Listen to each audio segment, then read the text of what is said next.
பாருங்களேன். சம்டைம் வந்து ஷூட் பண்ணிட்டே இருப்பேன், டக்குன்னு வந்து நம்ம ஏன் டேரக்டராக இருக்கோம் அவங்க ஓடிலாம் ஆடிடலாம் எனக்கு தோணும். காரணம் என்னன்னா, ஒரு சின்ன சீன் இருக்கும், அந்த சின்ன சீன் எடுக்க தெரியாது, டக்குன்னு எடுக்க தெரியாமல் போயிடும். நமக்கு அந்த ஷார்ட் வைக்கிறதுல பிரச்சனை இருக்கும், இமோஷன்ஸை கரெக்டாக உள்ளே வராது, அது வந்து கிராக் பண்ணவே முடியாது, அந்த சீனை கிராக் பண்ணவே முடியாது. எந்த ஷார்ட்டை இப்போ க்ளோஸ்அப் வைக்காமல் ஒய்டு வச்சிருக்கணும்னு தோணும். லைக் வந்து அப்போ ஒய்டு எடுத்துக்கலாம் க்ளோஸ்அப் எடுத்துக்கலாம்னு சொன்னால் அப்போ நீ ஏன்னா டேரக்டராக இருக்குன்னு தோணும். லைக் உனக்கு தெரியணும்ல இது வந்து க்ளோஸ்அப் வச்சா இது வந்து வேலிடாக இருக்கும்னு சொல்லிட்டு. ஸோ அந்த பிரச்சனை திடீர்னு வந்துடும். நீங்களும் இந்த மாதிரி எக்ஸ்பீரியன்ஸ் பண்ணியிருந்தீங்கன்னா இதை கவனமாக கேளுங்க. உங்களுக்கு நாலேஜ், ஸ்கில், டேலண்ட் இருந்தும் உங்கள் பிஸ்னஸில், கரியரில், ரிலேஷன்ஷிப்பில், ஃபினான்ஸில் நீங்கள் எதிர்பார்த்த அவுட்கம் உங்களுக்கு வரலையா?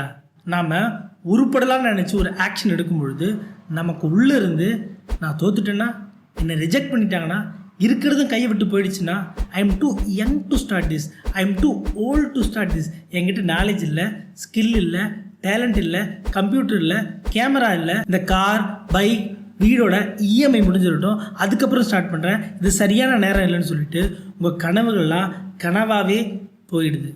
இதுக்கு முக்கியமான காரணம் என்ன தெரியுமா? மைண்டில் இருக்கக்கூடிய 3 பர்சனாலிட்டியில் ஒரு பர்சனாலிட்டியான கிரிட்டிக். இவனுடைய பேஸ்லைன் ப்ரோக்ராம், இவன் சேஃபாக இருக்கணும், கம்ஃபர்டபுளாக இருக்கணும், எந்த ரிஸ்க்கும் எடுக்கக்கூடாது. அப்வியஸ்லி நீங்கள் ஒரு ஆக்ஷன் எடுக்கும் பொழுது அந்த இடத்துல உங்கள் சேஃப் ஜோனை விட்டு வெளியே வரீங்க, உங்கள் கம்ஃபர்ட் ஜோனை விட்டு வெளியே வரீங்க, அண்ட் ஒரு ரிஸ்க் எடுக்கிறீங்க. இதனால் உங்களுக்குள்ளே ஒரு டிஸ்கம்ஃபர்ட் க்ரியேட் ஆகும். இந்த டிஸ்கம்ஃபர்ட் தான் கிரிட்டிக்கோட ட்ரிகரே. இன்னிலிருந்து நோட்டீஸ் பண்ணுங்கள், நீங்கள் வாழ்க்கையில் உருப்படலாம்னு நினச்சி ஒரு ஆக்ஷன் எடுக்கும் பொழுது நெகட்டிவ் செல்ஃப் டாக் வடிவில் உங்கள் கிரிட்டிக் உங்கள் முன்னாடி வந்து நிற்பான்.